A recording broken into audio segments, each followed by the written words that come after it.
أعوذ بالله من الشيطان الرجيم. بسم الله الرحمن الرحيم. ولقد أهلكنا ما حولكم من القرى وصرفنا الآيات لعلهم يرجعون. فلولا نصرهم الذين اتخذوا من دون الله قربانا آلهة بل ضلوا عنهم وذلك إفكهم وما كانوا يفترون. وإذ صرفنا إليك نفرا من الجن يستمعون القرآن فلما حضروه قالوا أنصتوا فلما قضي ولوا إلى قومهم منذرين. قالوا يا قومنا إنا سمعنا كتابا أنزل من بعد موسى مصدقا لما بين يديه يهدي إلى الحق وإلى طريق مستقيم. يا قومنا أجيبوا داعي الله وآمنوا به يغفر لكم من ذنوبكم ويجركم من عذاب أليم. ومن لا يجب داعي الله فليس بمعجز في الأرض وليس له من دونه أولياء أولئك في ضلال مبين. أولم يروا أن الله الذي خلق السماوات والأرض ولم يعي بخلقهن بقادر على أن يحيي الموتى بلى إنه على كل شيء قدير. ويوم يعرض الذين كفروا على النار أليس هذا بالحق قالوا بلى وربنا قال فذوقوا العذاب بما كنتم تكفرون. فاصبر كما صبر أولو العزم من الرسل ولا تستعجل لهم كأنهم يوم يرون ما يوعدون لم يلبثوا إلا ساعة من نهار بلاغ فهل يهلك إلا القوم الفاسقون. صدق اللہ العظیم. شروع اللہ کے نام سے جو بڑا مہربان نہایت رحم والا ہے. وَلَقَدْ أَهْلَكْنَا مَا حَوْلَكُمْ مِنَ الْقُرَىٰ. اے مکہ والو اگر تم اپنے ارد گرد بستیاں دیکھو ہم نے کتنی بستیاں تمہارے ارد گرد کے علاقوں کی ہلاک کر دیں ہماری نافرمانی کی وجہ سے. وَصَرَّفْنَا الْآيَاتِ اور ہم بار بار تمہیں واضح و نصیحت اور آیات بتاتے رہتے ہیں. لعلہم یرجعون شاید کہ یہ رجوع کر لیں شاید ان کو اللہ کی بات سمجھ آ جائے. آپ ان سے یہ پوچھیں کہ جو بستیاں ہلاک ہوئیں تو جن لوگوں کو انہوں نے اپنا خدا بنا لیا تھا اللہ کو چھوڑ کر قرباناً آلیہا ان کا تقرب حاصل کرنے کے لیے تو ان کے خداؤں نے ان کی مدد کیوں نہیں کی. لولا نصرہم الذی کیوں نہیں مدد کی الذی ان لوگوں نے اتخذوا جن کو بنایا من دون اللہ اللہ کے علاوہ قرباناً قربت حاصل کرنے کے لیے آلیہتاً معبود بل ضلوا عنہم بلکہ ان کو ہلاکت میں دیکھتے ہوئے وہ سب ان سے گم ہو گئے. ذلو کا معنی گم ہو گئے. وَذَلِكَ إِفْكُهُمْ اور یہ ان کو خدا بنانا یہ ان کا بہتان تھا. وَمَا كَانُوا يَفْتَرُونَ اور وہ جو چیزیں گھڑا کرتے تھے یہ ساری کی ساری چیزیں وہی تھیں، ان کے علاوہ اور کچھ ان کے پاس نہیں تھا. وَإِذْ صَرَفْنَا اور جب ہم نے آپ کی طرف نفرًا مِنَ الْجِنِّ جنات کی ایک جماعت کو پھیر دیا.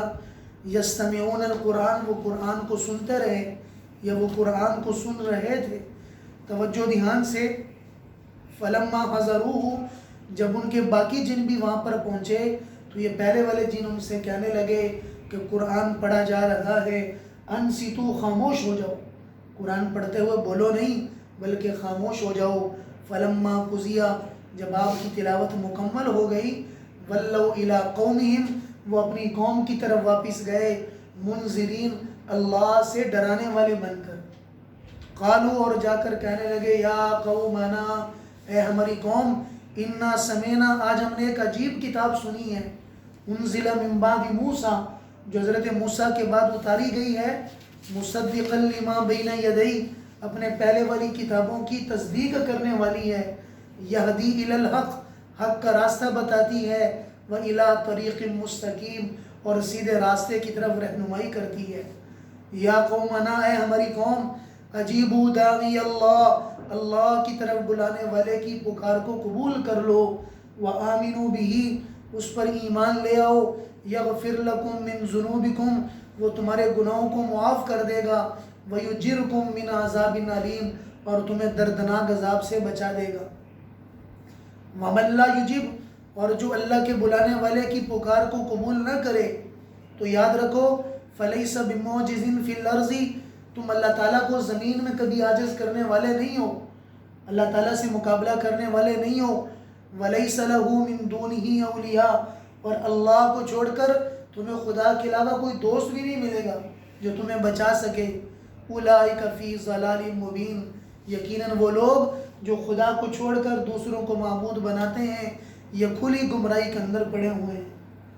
اولم یرو کیا انہوں نے نہیں دیکھا کہ ان اللہ الذی بے شک اللہ ہی ہے جس نے زمین و آسمان کو پیدا کیا.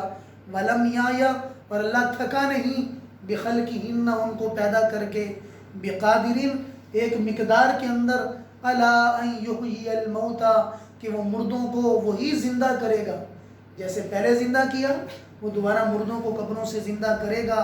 بلا بے شک وہ ہر چیز کے کرنے پر قادر ہے، اللہ ہر چیز پر قادر ہے، جیسا چاہے کر سکتے ہیں. وَيَوْمَ يُعْرَضُ الَّذِينَ كَفَرُوا عَلَى النَّارِ جس دن کافر لوگوں کو آگ پر پیش کیا جائے گا اور ان کو دکھا کر کہا جائے گا أَلَيْسَ هَذَا بِالْحَقِّ کیا یہ جہنم کی آگ حق نہیں ہے؟ اب بتاؤ جس آگ کا تم مذاق اڑاتے تھے بتاؤ یہ جہنم کی آگ حق نہیں ہے؟ تو وہ دیکھ کر کہیں گے بلا وربنا اے ہمارے رب اب یقین آ چکا ہے یہ جہنم تو واقعی سچی ہے. قال فذوقوا العذاب اللہ فرمائیں گے اب تمہیں تمہاری باتوں سے کوئی فائدہ نہیں ہوگا، اسے جہنم کے عذاب کا مزہ چکھو. بما کنتم تکفرون اور یہ تمہارا عذاب تمہارے ان گناہوں کی وجہ سے ہے، تمہاری ان نافرمانیوں کی وجہ سے ہے جو تم دنیا میں کرتے تھے. فاصبر کما صبر یہاں سے حضور صلی اللہ علیہ وسلم کو تسلی دی، اے نبی جی آپ صبر کیجئے جیسا کہ آپ سے پہلے پختہ رسولوں نے صبر کیا. آپ سے پہلے پختہ انبیاء نے، پختہ رسولوں نے دعوت کا کام کرتے ہوئے صبر کیا، آپ بھی صبر کریں. ولا تستعجل لهم اور ان سے تنگ آ کر ان کے خلاف بد دعا کرنے میں جلدی نہ کریں، بد دعا کرنے میں جلدی نہ کریں. کانہم یوم یرون آپ ذرا تصور کریں یہ اس دن اپنی آنکھوں سے وہ سب چیزیں دیکھیں گے، ما یوعدون جو ان سے وعدہ کیا گیا. لم یلبسوا آج تو بڑی شیخیاں مارتے ہیں، یہ اس دن کی ایک گھڑی کے اندر بھی رک نہ پائیں گے. لم یلبسوا یہ ٹھہر نہ پائیں گے، الا ساعۃ من نہار ایک دن کے برابر بھی ان کے پاس ہمت نہیں ہوگی وہاں پر رکنے کے لیے. بلاغ فہل یہلک الا القوم الفاسقون یہ آپ کا پہنچانا ہے، یہ آپ کی واضح و نصیحت ہے جو آپ نے ان کو بھجوا دی ہے. فہل یہلک اور فاسق لوگ ہی ہلاک ہوتے ہیں. فاسق لوگوں کو ہلاک کیا جاتا ہے، جو خدا کی بات کو سمجھنا نہیں چاہتے، جو خدا کی بات کو اپنے دل کے اندر اتارنا نہیں چاہتے۔ یہاں پر اللہ نے فاسقون کا لفظ بولا، کافرون کا لفظ نہیں بولا، کہ فاسق سے مراد وہ مسلمان بھی ہے جو جان بوجھ کر خدا کی بات کو سن کر انسنا کر لے، جو خدا کی بات میں توجہ نہ کرے، جو خدا کے احکامات سے لاپرواہ ہو جائے، اپنے آپ کو مستغنی بنا لے۔ فرمایا کہ یہ فاسق میں داخل ہے، کیونکہ مسلمان فاسق ہو سکتا ہے، زنا کرنے والا فاسق ہے، شراب پینے والا فاسق ہے، اور بعضوں نے لکھا ہے کہ کھڑے ہو کر کھانے والا بھی فاسق ہے، کھڑے ہو کر پانی پینے والا بھی فاسق ہے۔ اس کی شریعت میں عدالت قبول نہیں ہوتی جو کھڑے ہو کر پانی پیتا ہو، اس لیے کہ شریعت میں بیٹھنے کا حکم ہے، ہمارے نبی کی سنت ہے کہ بلا مجبوری کھڑے ہو کے نہ کھانا کھاؤ، کیونکہ یہ جانوروں کے مشابہ ہے کہ جانور بھی کھڑا ہو کے کھا رہے۔ آج کل ہم مسلمان بھی کھڑے ہو کے کھا رہے، تھوڑی دیر کے لیے اگر بیٹھ جائیں، حضور کی ایک سنت پہ عمل کر لیں، اور ان سنتوں کے اندر جتنی بہاریں ہیں، جتنی بیماریوں کی نجات ہے، میرے عزیز دوستوں، وہ کسی چیز کے اندر نہیں ہے۔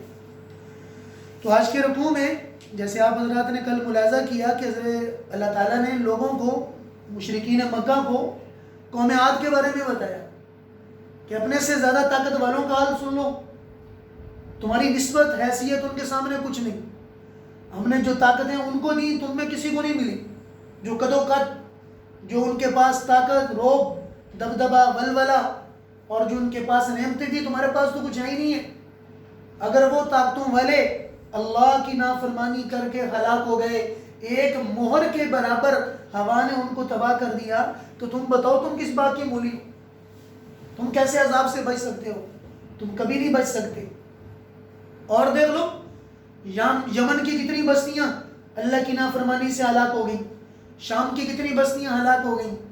خدا کے ہاں دستور نافرمانی پہ باقی رہنے کا نہیں ہے، وقتی فوائد ضرور ملیں گے، وقتی منافع ضرور ملیں گے، دنیا کی نعمتیں بھرپور ملیں گی، دنیا کی خصلتیں ضرور ملیں گی، لیکن ایک وقت ہے، اجل مسمى، ایک وقت تک ملیں گی۔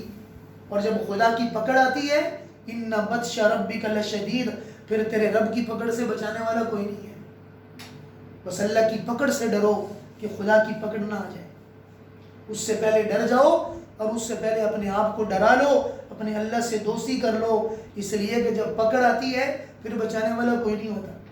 تو اللہ نے فرمایا کہ تم ذرا بستیوں کو تو دیکھ لو، اور پھر آگے وہی مضمون جو میں کئی دن سے آپ سے کہتا ہوں کہ قرآن کا اسلوب ایک ہی لفظ کو بار بار لانے کا ہے، ایک نصیحت کو بار بار لانے کا ہے، ایک واقعے کو بار بار لانے کا ہے، اس لیے کہ قرآن میں کہانیاں نہیں ہیں، قرآن میں قصے نہیں ہیں، بلکہ قرآن ایک واعظ و نصیحت کی کتاب ہے، ایک واعظ، ایک نصیحت، ایک تذکیر کی کتاب ہے، ایک یاد دہانی کی کتاب ہے، کہ یاد دہانی ایک بیل روزانہ ماری جاتی ہے، جیسے ہم پیریڈ میں جاتے تھے روزانہ ہر گھنٹے کے بعد بیل ہوتی تھی، حالانکہ بچوں کو بھی پتا ہے کتنے، یعنی 40 منٹ کا پیریڈ ہے، اس کے بعد فوری طور پر اپنے کلاس میں جانا ہے، لیکن گھنٹی پھر بھی بجائی جاتی تھی، اس لیے کہ یاد دہانی رہے، کہیں بچے بھول نہ جائیں اور اسی کلاس میں بیٹھے رہیں، اگلا ٹیچر وہاں بیٹھ کے انتظار کرتا ہے، پھر بھی اس کو بار بار بتایا جاتا ہے۔ یہ اللہ کی تذکیر ہے، یہ اللہ کی نصیحت ہے، ایمان والوں کے لیے بار بار بتایا جاتا ہے، بار بار سنایا جاتا ہے، کوئی تو مان جائے، کسی کا دل تو بدل جائے، اور کوئی تو اللہ کی طرف متوجہ ہو جائے۔ وَصَرَّفْنَا الْآيَاتِ، صرف عربی زبان میں کہتے ہیں پھیرنا، ہمارے یہاں ایک علم ہے جسے علم صرف کہتے ہیں، آپ نے بھی گردانیں سنی ہوگی، فالا فالا، فالو فالت، یہ پہلے کتابوں کے اندر پڑھائی جاتی تھی، آج کل تو نصاب میں آئی نہیں ہے، تو پہلے یہاں پڑھائی جاتی تھی، تو ان کو صرف اس لیے کہتے ہیں کہ وہ بار بار ان کو ریوائز کروایا جاتا ہے، بار بار بولا جاتا ہے، بار بار۔ وہ 14 سیغوں کی ایک گردان ہوتی تھی، یعنی ماضی کی، مضارع کی، امر کی، مستقبل کی، تو بچوں کو گرامر میں عربی کے قریب کرنے کے لیے بار بار ہم وہ پڑھاتے ہیں، تاکہ بچے جب بار بار اپنی زبان میں وہ بولیں گے تو بار بار کہنے کی وجہ سے وہ سیغے کی پہچان دماغ میں بیٹھ جائے گی کہ بھائی یہ مضارع ہے، یہ ماضی ہے، ماضی میں گزرا ہوا زمانہ مضارع کے اندر آنے والا۔ تو یہ بار بار فرمایا کہ اس لیے کرایا جاتا ہے، یہ بار بار قرآن ایک اسلوب لے کر آتا ہے تاکہ تم نصیحت حاصل کر لو۔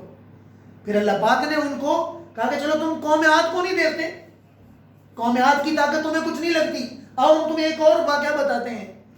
اپنے سے زیادہ طاقت والے جنات کو دیکھ لو جن کے ساتھ تم جا کے، فرمایا کہ جب یہ پہلے مشرکین جایا کرتے تھے تو جنگلوں کے اندر جا کر اپنے سامان کی حفاظت کے لیے جنات کو بلایا کرتے، اے اس وادی کے دن ہمارے سامان کی حفاظت کرنا، تم بڑے طاقت والے ہو، ہم تمہاری حفاظت میں رہیں گے، مامون رہیں گے۔ فرمایا کہ ان کا بھی حال سن لو کہ حضور وادی نخلا میں عشاء کی نماز پڑھ رہے ہیں، قرآن کی تلاوت فرما رہے ہیں کہ جنات کی ایک جماعت گزر رہی ہے، دور سے گزری تو حضور کا قرآن پڑھتا ہوا دیکھ کر قرآن جب کانوں میں پڑا تو عجیب دہشت سی طاری ہو گئی، اس درخت کے قریب آ کے جمع ہو گئے اور قرآن سننے لگے۔ باقی پیچھے والے اور بھی جنات آ رہے تھے، ان کو بھی اشارہ کر کے کہا چپ ہو جاؤ، کسی نے بولنا نہیں ہے، یہ قرآن بڑی عجیب کتاب ہے، اس کو خاموشی سے سنو۔ تو فرمایا کہ وہ اپنی قوم کے رؤساء ہیں، ان کی تعداد کے بارے میں اختلاف ہے، بعض کہتے ہیں کہ 9 جن تھے، بعض کہتے ہیں کہ 19 جن تھے، ان کے مختلف نام بھی بتائے ہیں کتابوں کے اندر، ارینا، راہیکا، شاسر، ناصر، اس طرح کے نام بھی بتائے ہیں۔ فرمایا کہ وہ آگے جمع ہو گئے اور پوری حضور کی اس قرآن کو سن کر لطف اندوز ہوتے رہے اور کافی زیادہ حضور سناتے رہے۔ حضور کو پتہ چل چکا تھا کہ یہ جنات آئے ہوئے ہیں، حضور پڑھتے رہے، وہ سنتے رہے۔ کہتے ہیں کہ ایسا سکتہ ان پر طاری ہوا، ایسا ماننے کے لیے تیار ہوئے کہ سننے کے بعد جا کر اپنی قوم سے کہا عجیبو داعی اللہ، اے ہماری قوم، آج ہم نے بڑا عجیب قرآن سنا ہے، ایک بڑی عجیب کتاب سنی ہے جس کے اندر انبیاء کی باتیں بھی ہیں، حضرت موسیٰ کے بعد اتاری گئی ہے اور ان کتابوں کی تصدیق کرنے والی ہے۔ اور بعضوں نے لکھا ہے کہ 12,000 جنات تھے جو اپنی قوم کے سردار تھے، قرآن کو سنا، قرآن کے مزاج کو سمجھ کر فوری چلے گئے، اپنے لوگوں کو اللہ سے ڈرایا، سب کو مسلمان کر دیا، ان کی کئی وادیاں مسلمان ہو گئیں۔ اور یہ جنات 2 بار حضور کے پاس آئے، 2 بار۔ صحابہ کہتے ہیں کہ ایک رات کو میں نے اچانک حضور کو گم پایا، نظر ہی نہیں ہے، پتہ نہیں کہاں چلے گئے، صحابہ پریشان ہو گئے۔ تو صبح کے قریب جا کر حضور آگے وادی کے اندر سے آنا شروع ہوئے۔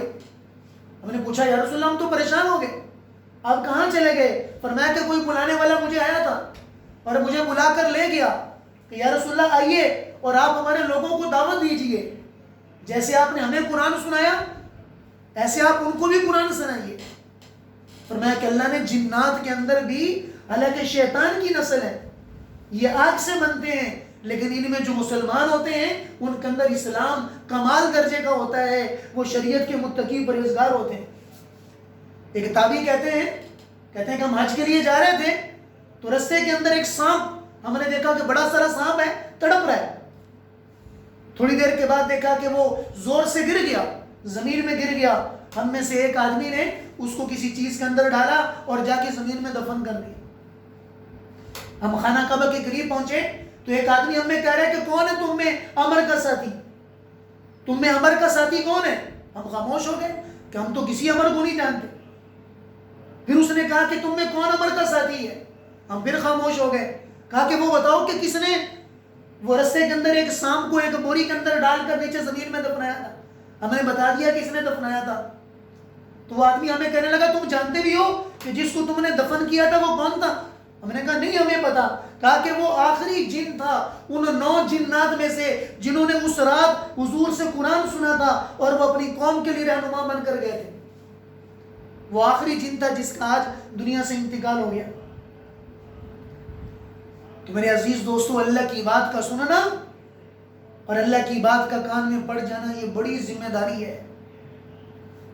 اس لیے فرمایا کہ قیامت میں سب سے بدتر آدمی وہ ہوگا جس کو دین کی معلومات مل گئیں، جس نے دین کو جانا لیکن جان کر اس پر عمل نہیں کیا اور دوسروں کو کرانے کی کوشش نہیں کی۔ پہلے تو پتہ ہی نہیں تھا، نادان تھا، نہ پاکی نہ پاکی کا پتہ، نہ حلال و حرام کا پتہ، کسی چیز کا پتہ ہی نہیں تھا۔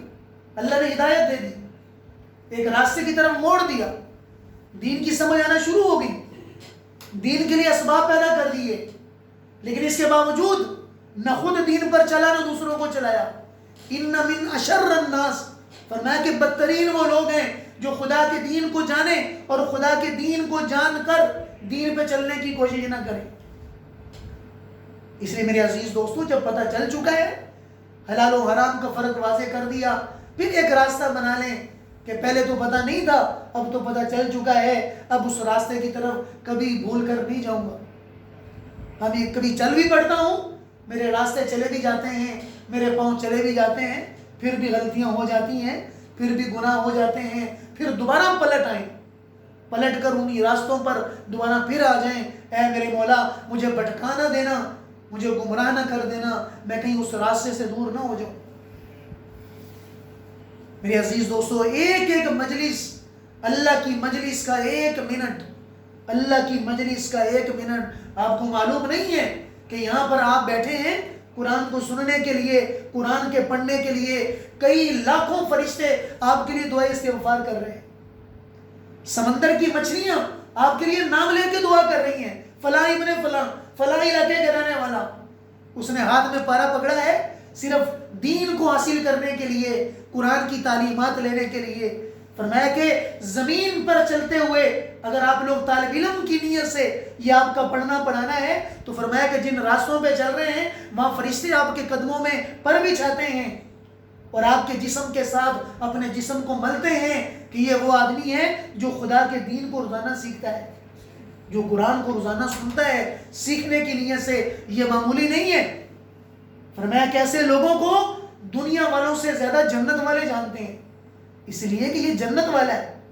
اور پھر ایک نہیں ہے، ایک پوری لڑی بنے گی۔ فرمایا کہ اللہ کے ہاں سب سے بہتر آدمی وہ ہوگا جس نے خیرکم من تعلم القرآن وعلمہ، جس نے علم کو سیکھا اور علم کو دوسروں کو سکھانے کی کوشش کی۔ مثال کے طور پر میں نے آپ کو سکھا دیا، آپ نے جا کر خدا کے دین کی کوئی بات کسی اور کو سکھا دی، آپ کی لڑی چلتی گئی، اس نے آگے کسی کو سکھا دیا، اس نے آگے کسی کو سکھا دیا۔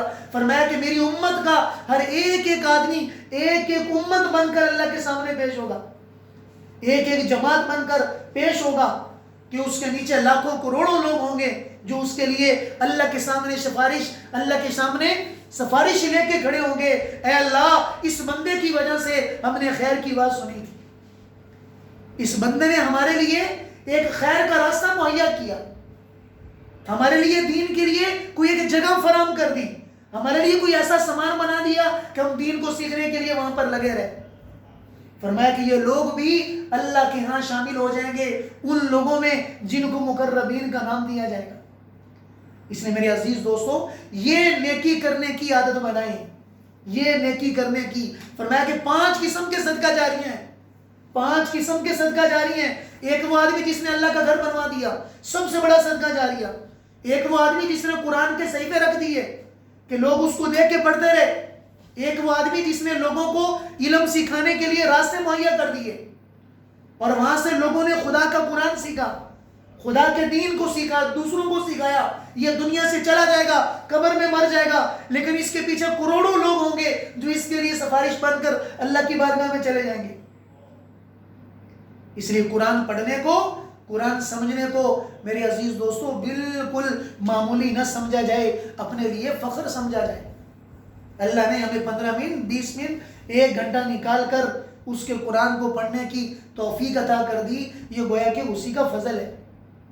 یہ جنات کہہ رہے ہیں اپنی قوم کو جا کے، یا قومنا، اے ہماری قوم، بڑا عجیب قرآن سنا ہے، بڑا عجیب قرآن سنا ہے۔ اس لیے فرمایا کہ جب قرآن کی تلاوت ہو رہی ہو اس وقت بولنے والا منافق ہو سکتا ہے، منافق کے علاوہ کوئی اور نہیں ہو سکتا۔ ہمارے استاد محترم ریمنڈ میں ہم کبھی حدیث کا سبق بخاری مسلم پڑھاتے تھے تو اکثر طور پر ایک جملہ فرماتے جس کو سن کر رونگٹے کھڑے ہو جاتے تھے کہ اگر طالب علم کوئی بات کر رہا ہوتا تو غصے میں آ جاتے، وجن میں آ جاتے کہ تمہیں پتہ نہیں ہے کہ حضور کے سامنے بیٹھ کر باتیں کرنے والے منافق ہوتے تھے، ایمان والا نہیں ہوتے تھے۔ کہ حضور کے سامنے، حضور سامنے بیٹھے ہو اور ان کے سامنے بات کی جائے، حدیث پڑھی جائے، قرآن پڑھا جائے، پھر بیٹھ کے بات کرو، کہیں اور توجہ کرو، یہ منافقت کی سب سے بڑی نشانی ہے کہ یہ آدمی منافق ہو سکتا ہے، ایمان والا نہیں ہو سکتا۔ کہ ایمان دل میں موجود ہو، قرآن پڑھا جائے، حدیث پڑھی جائے اور وہ کہیں اور چیز میں مشغول ہو۔ نہیں سننا نہ سنو۔ اس لیے فرمایا کہ ہر ایک کو قرآن کی بات، حدیث کی بات زبردستی مت سناؤ، جب ان کے اندر شوق ہو تمنا ہو تو ان کو سناؤ. ہم نے قرآن و حدیث کو سنا کے کسی کو پھینکنا نہیں ہے. ایک ردی کا کاغذ ہے کسی کے سامنے پھینک دیا کہ زبردستی ہم ان کو بٹھائیں, زبردستی ہم ان کو سنائیں. نہیں سننا چاہتے نہ سنیں. لیکن اگر ایک اللہ نے موقع دے دیا ہے تو پھر فرمایا کہ وہ جنات اپنی قوم کو کہہ رہے ہیں کہ انصتو, خاموش ہو جاؤ, خاموش ہو جاؤ, تم نے بولنے کی کوشش نہیں کرنی. اس لیے کہ جس کلام کو پڑھا جا رہا ہے یہ اس رب کائنات کا کلام ہے جس کی طاقت سب سے بڑھ کر ہے, جس کی طاقت سب سے بڑھ کر ہے. 12,000 جنات سکتے میں طاری ہو گئے. حضور پڑھتے رہے, ساری رات سناتے رہے, ساری رات سنتے رہے اور جا کے اپنے لوگوں کو مسلمان کر دیا. آج ہم میں کیا وجہ ہے کہ یہ قرآن سینے میں کیوں نہیں آ رہا؟ صرف زبان سے آتا ہے, نکل جاتا ہے. اس لیے کہ ہم میں قرآن کا وہ ادب نہیں, ہم میں قرآن کی وہ اہمیت نہیں. ورنہ ایک ایک قرآن کی آیت, ایک ایک قرآن کا بول سینے سے اتار کے دیکھو, پورے سینے کی غلاظتیں باہر نہ کر دے. میرے عزیز دوستو تو ایسا نہیں ہے. ایک قرآن کی آیت دل میں اتر جائے, قرآن کی دل کی غلاظتیں ساری کی ساری صاف کر دے گا. لیکن توجہ سے پڑھو تو صحیح, ہم توجہ سے قرآن کو لے تو صحیح. یہ جنات کی وہ دعوت تھی جس نے پیغام دیا کہ جب اللہ کے بندو, جب قرآن کو سننا توجہ دھیان سے سننا, اس لیے کہ قرآن سے بڑھ کر دنیا میں کسی کی طاقت نہیں. میں کہ جہاں قرآن پڑھا جاتا ہے, جہاں قرآن سنا جاتا ہے, وہاں پر جنات نہیں آتے, شیاطین نہیں آتے. شیاطین کی اتنی ہمت نہیں ہوتی, اتنی طاقت نہیں ہوتی کہ قرآن کی جگہ پہ باقی رہ سکے.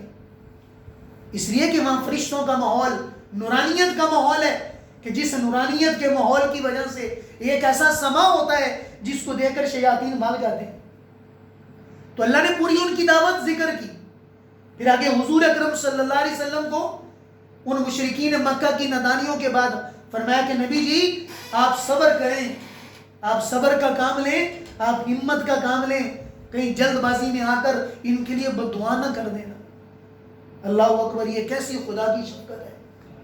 حضور کو ستایا جا رہا, حضور کو رلایا جا رہا, بیٹیوں کو شرعام طلاق دے دی گئی. اللہ پھر بھی کہہ رہے وَلَا تَسْتَعْجِلْ لَهُمْ, آپ ان کے لیے جلدی نہ کریں. میرے بندے کو کافر بنانے کے لیے میرے بندے پر عذاب آ جائے, میں نے مہلت دی ہے, آپ بھی مہلت والا کام کیجئے. آپ بس پہنچائیں. آپ کے ذمہ جو پہلے نبیوں نے کیا, حضرت آدم نے کیا, حضرت نوح نے کیا, حضرت شیس نے کیا, حضرت موسیٰ نے کیا, حضرت عیسیٰ نے کیا, جتنے بھی انبیاء آئے وہ دین کی شریعت کو لے کر آئے, توجہ دھیان کے ساتھ انہوں نے اپنا فریضہ ادا کر دیا. نبی جی آپ ایسا ہی کریے, آپ جلدی نہ کریے. جس چیز کا ان سے وعدہ کیا گیا, جنت اور دوزخ کا, حق والے ہیں جنت میں جائیں گے, اور اگر حق کو نہیں مانا جہنم ان کی آنکھوں کے سامنے ہوں گی, اور ایک سیکنڈ کے برابر یہ اس دن ٹھہر نہیں پائیں گے. ساری شیخیاں, سارے تکبر اور سارے بڑا پن وہاں پر ذلت کے مارے زمین میں گرے ہوں گے اور آوزاریاں کرتے ہوں گے, ہاتھ جوڑ کے منتیں کرتے ہوں گے, لیکن اس وقت سننے والا کوئی نہیں ہوگا. بلاغ فَهَلْ يُهْلَكُ إِلَّا الْقَوْمُ الْفَاسِقُونَ, یہ خدا کی طرف سے قرآن کا پہنچانا ہے, اور قرآن کو سن کر وہی لوگ روح گردانی کریں گے جن کے دل میں فسق و فجور ہوگا. اس لیے میرے عزیز دوستو, ہم قرآن سے ہم سب کمزور ہیں, کمزوریاں ہو جاتی ہیں, لیکن قرآن کے معاملے میں اپنے اندر اللہ سے محبت مانگیں. اللہ مجھے قرآن کی محبت دے دے. روزانہ ایک رکوع پڑھ لیں, محبت سے پڑھیں, پھر آپ دیکھیں آپ کو لذت کتنی آتی ہے, آپ کو سکون کتنا آتا ہے. اور ہمارے کئی دوستوں نے بتایا کہ جب سے قرآن پڑھنا شروع کیا اور دل سے پڑھنا شروع کیا, ایک زندگی بدل گئی. ایک ایسا سکون ہوتا ہے, ایک ایسا لگتا ہے کہ کچھ آ رہا ہے, ایسا محسوس ہوتا ہے کہ زندگی میں ایک نورانیت اندر منتقل ہو رہی ہے. لیکن قرآن کو ٹائم دے کر, قرآن کو توجہ دے کے سنیں, آدھا گھنٹہ دے لیں, 15 منٹ دے لیں, 5 منٹ دے لیں, لیکن دل کے ساتھ, محبت کے ساتھ قرآن کا سامنا کریں. انشاءاللہ دیکھیں زندگی کیسے بدلتی ہے, زندگی میں کیسے سکون آتا ہے, ساری پریشانیاں آپ کی نکل جائیں گی. فرمایا کہ جس دل میں قرآن ہوتا ہے, جس دل میں قرآن ہوتا ہے, اس دل کے اندر ویرانیاں نہیں رہتی ہیں. اس دل میں جتنی بھی چیزیں ہیں وہ ساری نکل جاتی ہیں, وساوس نکل جاتے ہیں, وہم نکل جاتے ہیں، ڈر خوف نکل جاتا ہے، اس دل کے اندر پھر ایک اللہ سما جاتے ہیں جو اللہ کسی جگہ میں نہیں آ سکتے، ایک مسلمان کے دل میں آ جاتے ہیں۔ بس میرے عزیز دوستوں، محنت کر کے کسی طریقے پہ خدا کے کلام کے ذریعے سے اللہ کو اپنے دل میں ہم سب لانے کی کوشش کر لیں۔ روزانہ آدھا گھنٹہ، 15 منٹ، 20 منٹ دے لیں۔ خلوت میں جب بیٹھے ہیں تو بجائے یہ کہ ہم زیادہ ٹائم موبائل کو دیں، اپنا وقت ضائع کریں، تو 15-20 منٹ، زیادہ نہیں، 15-20 منٹ تھوڑی سی توجہ کے ساتھ قرآن کو کھول کے بیٹھ جائیں، محبت کے ساتھ وہ چند آیات پڑھیں اور محبت کے ساتھ ان کو سنیں۔ آپ خود بخود بتائیں گے انشاءاللہ الکریم کیسے لذت آ رہی ہے اور کیسے دل میں روحانیت اور نورانیت آ رہی ہے۔ اللہ تعالیٰ ہم سب کو قرآن والا بنائے اور قرآن والوں کے ساتھ محبت کرنے والا بنائے۔ وآخر دعوانا الحمدللہ رب العالمین۔